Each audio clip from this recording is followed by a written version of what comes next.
Hi guys, good afternoon. So இதையும் serial review பார்த்துடலாமா? அதுக்கு முன்னாடி நம்ம சேனலை சப்ஸ்கிரைப் பண்ண மறந்துடாதீங்க. லைக் பண்ணுங்கள், ஷேர் பண்ணுங்கள், கமெண்ட்ஸ் பண்ணுங்கள். ஸோ என்னாச்சு இன்றைக்கி இதையும் சீரியல் ரொம்ப அருமையாக தான் கைஸ் போச்சு. என்ன நடக்குது? இந்த பர்த்டே செலிப்ரேஷன்னு சொல்லி நம்மளை கழுத்து அறுத்துட்ருக்குறீங்க. இந்த உலகத்தில் எத்தனையோ பர்த்டே செலிப்ரேஷன் பண்ணியிருக்கீங்கடா. ஆனால் இந்த மாதிரி ஒரு பர்த்டே செலிப்ரேஷனை நான் பார்த்ததே இல்லை. சரியா? பர்த்டேன்னு சொன்னதுலேருந்தே பிரச்சனை. சரியா? அதுவும் 2 பேர் ஒரே நேரம், ஒரே ஜாதகம். எனக்கு தெரிஞ்சு ஒரே டாக்டர் அம்மா 2 பேர்த்துக்கு பிரசவம் பார்த்துருப்பாங்களோ. சரியா? என்னன்னு தெரியல. ஆதி சாரதா பாரதி 2 பேரும் ஒரே ஹாஸ்பிட்டலில் போய் ஒரே டாக்டர் அம்மாவை கூட பிரசவம் பார்த்துருக்கலாமோ? எப்படா 2 பேர்த்துக்கு ஒரே மாதிரி பர்த்டே வரும்? ஐயோ, எனக்கு ஒன்றுமே புரியல கைஸ். கோ இன்சிடென்ட்ஸ்னால் கேள்விப்பட்டிருக்கேன். நம்ம பார்க்காதால எதேச்சிலாம் பார்க்குற மாதிரிலாம் நம்ம நினைப்போம் இல்லையா? அந்த மாதிரி கூட இல்லை. இது எப்படிடா? எனக்கு ஒரு லாஜிக்கே புரியல. சரி, ஓகே, டன். நம்ம நாடகத்தில் லாஜிக் எதிர்பார்க்கறதுலாம் சரியாக வராது இல்லையா? நாடகத்தை நாடகமாகவே பார்த்துட்டு போயிடலாம். சரியா? ஸோ என்ன நடக்குது? இந்த பர்த்டே ஈவெண்ட்டை பாரதி தான் எடுத்து பண்ணணும்னு ஒரு உள்நோக்கத்தை உள்ளே வச்சு இந்த மித்ரா என்ன பிளான் பண்ணுறாங்க அப்படின்னா, அந்த பர்த்டே ஈவெண்ட்டு பண்ண வந்திருப்பாங்க இல்லையா, அவங்களுக்கெல்லாம் காசை கொடுத்து நீங்கள் வராதிங்க அப்படின்னு சொல்லி ஒரு பிளான், அதாவது ஒரு நாடகம் மாதிரி, ட்ராமா மாதிரி பண்ணுறான். இது சுதாகருக்கு தெரிஞ்சு போச்சு. நம்ம தங்கச்சி ஏதோ பிளான் பண்ணிட்டா அப்படின்னு சொல்லி அவனு நினைக்கிறாப்புல. அதுக்கப்புறம் என்ன நடக்குது? ஒரே அக்கப்போர். இவனுக்கு மேனேஜருக்கு போட்டு ஃபோனை போட்டு திட்டுறா. அந்த ஈவெண்ட்டுக்கு வந்தவனை ஃபோனை போட்டு திட்டுறா. எல்லாத்தையும் ஃபோனை போட்டு திட்டுக்கிட்டே இருக்கிறா. சுதாகர் இதை பார்த்து ரசிச்சுட்டு இருக்காப்புல அவர் தங்கச்சி செய்கிறத. இப்படி ஒரு ஆனால் நான் பார்த்ததே இல்லைப்பா. அதாவது தங்கச்சி நல்லது செஞ்சால் வாழ்த்துற அண்ணன் நம்ம பார்த்துருக்கோம். தங்கச்சி கெடுதலே செஞ்சுட்டு போயிட்டுருக்கா. அதுக்கு சப்போர்ட் பண்ணுற அண்ணனை இங்கே தான் பார்க்குறோம். சரியா? அப்புறம் வேற என்ன? சொன்ன மாதிரியே அவன் நினச்ச மாதிரியே பாரதி இவங்கக்கிட்ட சத்தியம் வாங்கிட்டான். யார்? பாரதி இந்த பாட்டிக்கிட்டையும் லட்சுமிகிட்டையும் சத்தியம் வாங்கிட்டா எதுவுமே பேசக்கூடாதுன்னு. அப்போ நீ எல்லாமே பேசுனா சரியா? அவங்கக்கிட்ட நீ சத்தியம் வாங்கிட்ட, ஆனால் நீ மட்டும் பேசுகிற முந்திரி கொட்டையாட்ட. நான் எல்லாத்தையும் எடுத்து பண்ணுறேன்னு அவனை கேட்டாளா? ஆனால் அவள் பிளான் போட்டபடி ஆகிப்போச்சு. அது வேணால் உண்மை. மித்ரா என்ன நினச்சாலோ அதன்படியே ஆகிப்போச்சு. ஏன்னா அவள் பாரதி தான் செய்யணும்னு நினச்சா, அதே மாதிரியே பண்ணிட்டா. அதுக்கு இந்த ஆடு தானாக தலையை கொண்டு போய் கொடுக்குது, என்னைய வெட்டு அப்படின்ற மாதிரி. ஸோ சாமி. அதுக்கப்புறம் என்ன நடக்குது? புத்திசாலித்தனமாக செயல்படணுமாமா. மனோவுக்கு இந்த அம்மா அட்வைஸ் பண்ணுது.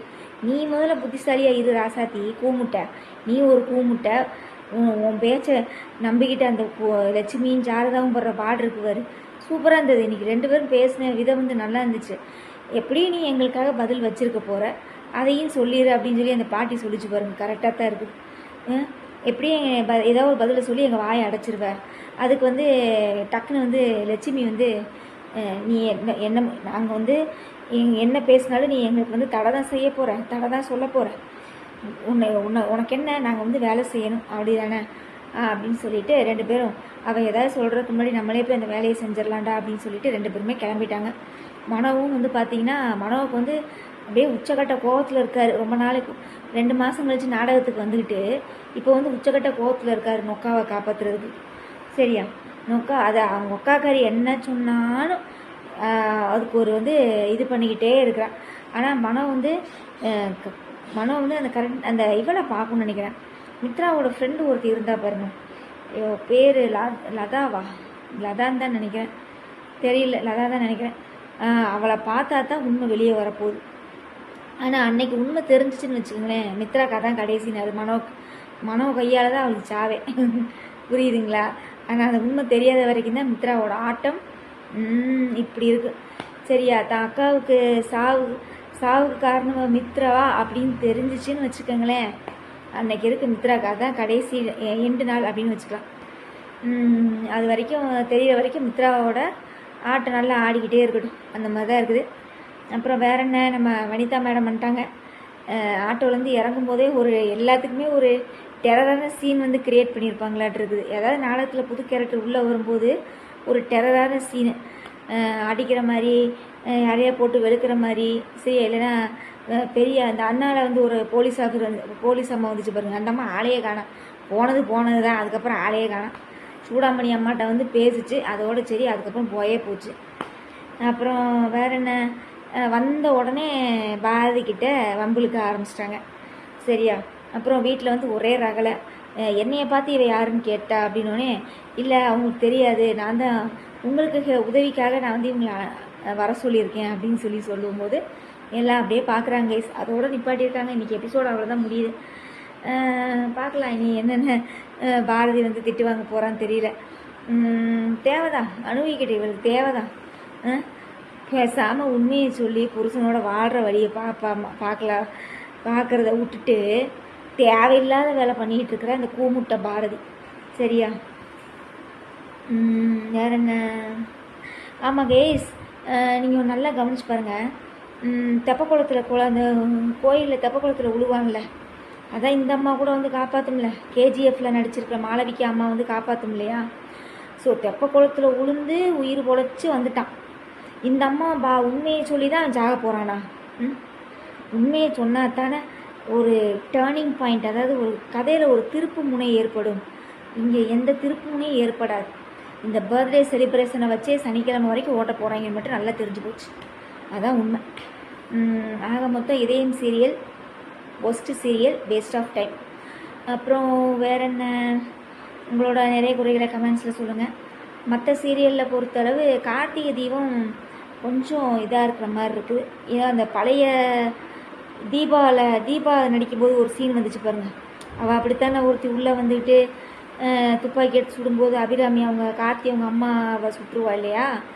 அந்த மாதிரி இப்போ மறுபடியும் அதே மாதிரியே ஒருத்தி மாயாக்காரி வந்து துப்பாக்கியை வச்சுக்கிட்டு மண்டபத்தில் வந்து உட்காந்துருக்கா. அதே என்னமோ ஒரே கான்செப்டு, ஒரே இது சீன்ஸ் மாதிரியே இருக்குது. இனி ரேவதியை சுட போகிறேங்கிறா. இனி ரேவதியை சுடுறதுக்கு போல வேறு யாரையா சுற்றுவாளோ, இல்லை என்ன நடக்குமோ? ஆக மொத்தத்தில் கார்த்திகை தீபம் நல்லா போயிட்டு இருந்த சீரியலை கெடுக்க ஆரம்பிச்சிட்டாங்க. அப்புறம் வேற என்ன, அண்ணா சீரியலில் வீரா ரொம்ப ஓவரு. சரியா? ஒரு பொண்ணுக்கு கோபம் இருக்கலாம், இவ்வளோ கோபம் இருக்கக்கூடாது.